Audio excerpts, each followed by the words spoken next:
I did not want to leave Lancaster County. All my relatives were there. But my cousins had told me that we were going to move to where there were cowboys and Indians. So I was very excited about that. And then Leland Bachman, the administrator of Hesston College, had written to my parents and said that there would be a ranch house made available. A rancher would be available for us to live in. Well, in my third grade mind, I heard ranch house. And then cowboys and Indians. So I had envisioned Bonanza. And when we arrived on an August day, close to where Al Weaver and Gladys Grove lived, on the corner of Randall and Lancaster, I looked at that white house that's still there, and I said, that is not a ranch house from a ranch. I was deeply disappointed. It took a long time to get over that. It was so hot that day that we arrived in August that our cat was sweating. There were no air conditioners in those days. There were no air conditioners. We just were hot. Well, Joe, was this the 1880s or something? Yeah, it felt like it. It felt like it. Finally, I don't know what year, my father bought what was called a water cooler. Maybe you remember that. The water would trickle down in a fan. You could sit in front of it. And that's about all you could do. But, I guess I would say, if you didn't know air conditioning, you didn't miss it as much as we do now. But it can get hot here in August. So those are my first impressions. Do you remember how you described my coming here? On the plane? Yeah. Want to comment on that? Or do you want to tell it? No, you tell it. Oh, so the way I remember John talking about him coming here to Hesston, you came as out of the Big Valley, basically an Amish Mennonite boy. You were maybe the first person in your family to ever fly. And so if the parents took him to Harrisburg Airport, and of course, your Amish mother will pack you a big lunch. This boy is traveling all the way to Kansas. So he had this big bag of sandwiches. Well, a ham sandwich with homemade bread, and the slices were thick and the ham was thick. You could see that it was there. It's a real sandwich. And then John says, I can just see this sort of wide-eyed boy. He says, well, they served food on the plane. And I said to John, well, what'd you do? Did you eat the plane food or your mom's food? Well, I ate both.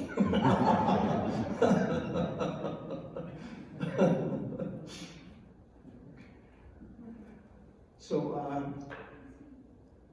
I came here. I was just off the farm.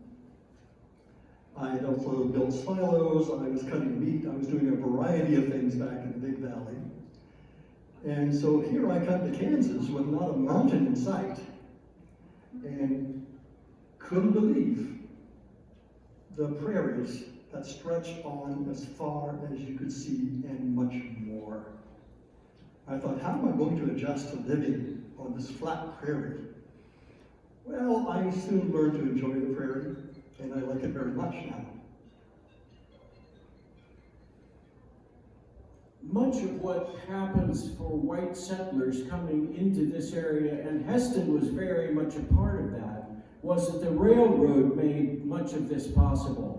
Some of the first settlers to come out here, the first Mennonite settlers, would have come in a prairie schooner, in a wagon, that looks like Bonanza.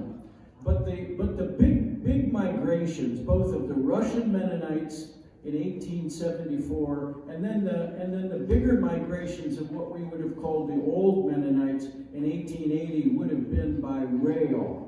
So most of the migration would have come in here by rail. Some of you may know that the railroad had made an agreement with the government that they would get a section of land wherever the railroad went. the railroad would get a section of land that they could sell, and the government would have a section of land that was theirs, and it's just checkerboarded back and forth the whole way of the railroad. And so that Hesston people benefited from the railroad as a way of making a life of farming possible. So rail was absolutely critical. John and I were then talking over lunch, and we recognized that the railroad was essential, and then later 81 highway. That the highway went through here is the reason why, is one of the main, is a significant reason for a town to survive. There are many towns where the rail did not go through. Villages tried to get started, little towns. The railroad didn't go through and they didn't thrive. And other towns where the highway did not go by and they didn't thrive. The case in point, how many knew there was a town 3 miles north of here called Elivon? It was a French hamlet, a little village. They lobbied for a railroad depot and didn't get it. They disappeared because the railroad was a lifeline. You really needed that to ship things out and ship things in. So Hesston was in good shape. There were enough people here who lobbied for a train stop here, and that made all the difference because that brought settlers, then later that brought students. As it was described, this thick Kansas sticky mud. Students would step off the train into 6 to 8 inches of mud. And you know that Kansas mud is sticky. Then they walked through the mud all the way down to what's now Hesston College. Many of you know the differences between the Russian Mennonites and the Swiss Mennonites and then the Amish that came here. But I know that not everybody has that background. So John and I would just talk just very briefly about how there are in Harvey County, Kansas, a very diverse group of Mennonites. So we use the word Mennonite, or we use the word Amish, but if we use the word Mennonite in this region right here, that always needs to be explained to some degree. So you'll have names like Unruh and Jansen and Schrag, and these are of a Russian Mennonite background. And then you have names like Miller and Yoder and Hess, and those are Swiss Mennonite names. Hesston, in its earlier days, was an old Mennonite town. A place like Newton was much more of a Russian Mennonite town. The other distinction, just to make a distinction, was Mound Ridge Mound Ridge and towns like Pretty Prairie are Swiss Russian, and they will be that's a different grouping, subgroup within the Russian Mennonites. I don't know if you want to say more about that, John, or not, but we want to acknowledge that there are these different groups. If you go back to Lancaster County, they think there's only one Mennonite group in the world, and it's them. I know these people. I am married to a person like that. When my wife and I first met in eastern Pennsylvania, and she grew up in Lancaster County, and when we met, I said, "Are you a Mennonite?" And she said, "I'm a Mennonite." And she asked me that. And then I said to her, and this is a very Hesston question to ask. I said, "What kind of Mennonite are you?" Because I wanted to know. And she said, "I'm a Mennonite." And she just didn't. So these distinctions, these different flavors that are here in Harvey County and Marion, but especially here in Harvey, are something that we live with. And if you're from here, it's a piece of the fabric of who we are. And I think mostly over the years we've enjoyed those differences and the different foods and the different histories. One bridge between the Russian Mennonite group and the Swiss Pennsylvania Mennonite group, was D.H. Bender, Daniel Henry Bender, who was Hesston College's founding president. He interacted with Russian Mennonites much more than other Pennsylvania Mennonites did, Swiss Mennonites. And so he became a bridge.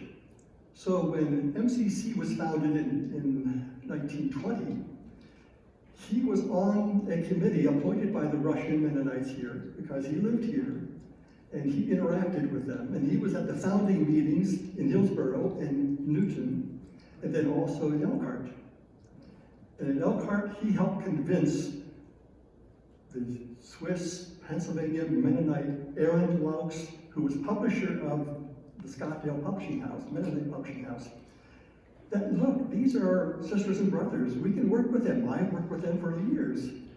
So you should give up your objection. Yeah, they're not as plain as we are, but that's okay. They have many relatives that are still in the old country, still in Ukraine. And so they hear about the famine and the crop failures and on, Civil War. And we can depend on them. So finally, he acquiesced. But Joe, what are some of the other Mennonite